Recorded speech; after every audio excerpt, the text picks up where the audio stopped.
નમસ્કાર દોસ્તો, સ્વાગત છે આપણું ગુજ્જુ મોટિવેશન લાઈફમાં। આજે આપણે જાણીશું કે હંમેશા સારા લોકો સાથે જ ખરાબ કેમ થાય છે। તમારા મગજમાં એવો સવાલ જરૂર આવ્યો હશે કે આખરે હંમેશા સારા લોકો સાથે ખરાબ અને ખરાબ લોકો સાથે સારું જ કેમ થાય છે। જો કોઈ બેઈમાની કરે છે અને લોકો સાથે ખોટું કરે છે અને તેમનું ખરાબ જ વિચારે છે, તેમ છતાં પણ તેની સતત પ્રગતિ થાય છે। વળી બધાનું સારું કરવાવાળો અને દરેક લોકોનું સારું વિચારવાવાળા લોકો સાથે હંમેશા ખરાબ જ થાય છે। આ એક એવો પ્રશ્ન છે જે દરેક લોકોના મગજમાં આવે છે। તો આજે અમે તમને એક કહાનીના માધ્યમથી આ બધા પ્રશ્નોના જવાબ આપીશું। પરંતુ મારી તમને એક અપીલ છે કે આ વિડીયોને તમે લાસ્ટ સુધી જરૂરથી જોજો અને વિડીયો પસંદ આવે તો વિડીયોને લાઈક અને શેર કરવાનું ભૂલતા નહીં। તો ચાલો જાણીએ સારા લોકો સાથે જ ખરાબ કેમ થાય છે। જણાવી દઈએ કે આ પ્રકારના બધા સવાલોના જવાબ સ્વયં ભગવાન શ્રી કૃષ્ણએ આપ્યા છે। એકવાર અર્જુને ભગવાન શ્રી કૃષ્ણને આ સવાલ પૂછ્યો હતો કે હે વાસુદેવ, હંમેશા સારા અને સાચા લોકો સાથે જ ખરાબ શા માટે થાય છે? ખરાબ લોકો સાથે ખરાબ કેમ નથી થતું? તેના પર ભગવાન શ્રી કૃષ્ણએ અર્જુનને એક કહાની સંભળાવી હતી, જેમાં તેને આ પ્રકારના બધા સવાલોના જવાબ મળી ગયા હતા। વાત જૂના સમયની છે, જ્યારે એક નગરમાં બે પુરુષ રહેતા હતા। પહેલો પુરુષ વેપારી હતો, જે ખૂબ જ સારો અને નેક વ્યક્તિ હતો, જે ધર્મ અને નીતિનું પાલન કરતો હતો, ભગવાનની ભક્તિ કરતો હતો અને મંદિર જતો હતો। આ સિવાય તે દરેક પ્રકારના ખોટા કામ અને સંગતથી દૂર રહેતો હતો। પરંતુ બીજો વ્યક્તિ તેનાથી એકદમ વિપરીત અને દુષ્ટ પ્રવૃત્તિનો હતો। તે હંમેશા ખોટા કામ કરતો હતો।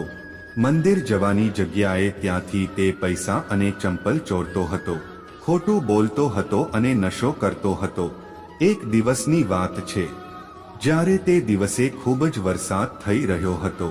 તે સમયે દરેક લોકો પોતાના ઘરમાં હતા અને મંદિરમાં માત્ર પૂજારી જ હતા। તે લાલચુ વ્યક્તિએ પૂજારીને મંદિરમાં એકલા જોઈને મંદિરનું બધું ધન ચોરી લીધું અને પંડિતજીની નજરોથી બચીને ત્યાંથી ભાગી ગયો। વળી થોડા સમયમાં ત્યાં તે ભલો વેપારી મંદિરમાં દર્શન કરવા માટે ગયો તો તેના પર ચોરીનો આરોપ લાગી ગયો। ત્યાં લોકો ભેગા થઈ ગયા અને વેપારીને ખરું ખોટું કહેવા લાગ્યા। જેવો જ તે વ્યક્તિ મંદિરની બહાર નીકળ્યો તો તેને એક ગાડીએ ટક્કર મારી દીધી, જેમાં તે ખરાબ રીતે ઘાયલ થઈ ગયો। જ્યારે આ વેપારી પોતાના ઘરે જઈ રહ્યો હતો તો તેને તે દુષ્ટ વ્યક્તિ મળ્યો, જે ખુશીમાં નાચતો નાચતો જઈ રહ્યો હતો અને બોલી રહ્યો હતો કે આજે તો કિસ્મત જ ચમકી ગઈ, એક સાથે આટલું બધું ધન મળી ગયું છે। જ્યારે વેપારીએ આ વાત સાંભળી તો તે આશ્ચર્યચકિત થઈ ગયો। તેણે ઘરે જતા જ ઘરમાં રહેલા ભગવાનના બધા જ ફોટા કાઢી નાખ્યા અને ભગવાનથી નારાજ થઈને જીવન જીવવા લાગ્યો। થોડા સમય બાદ બંને વ્યક્તિના મૃત્યુ થઈ ગયા અને બંને યમરાજ સામે ગયા તો એ વેપારીએ નારાજ થઈને યમરાજને પ્રશ્ન કર્યો કે હું તો હંમેશા જ સારા કર્મ કરતો હતો, જેના બદલામાં મને અપમાન અને માત્ર દુઃખ મળ્યું અને અધર્મ કરવાવાળા દુષ્ટને નોટોથી ભરેલી પોટલી મળી। આખરે આવું કેમ?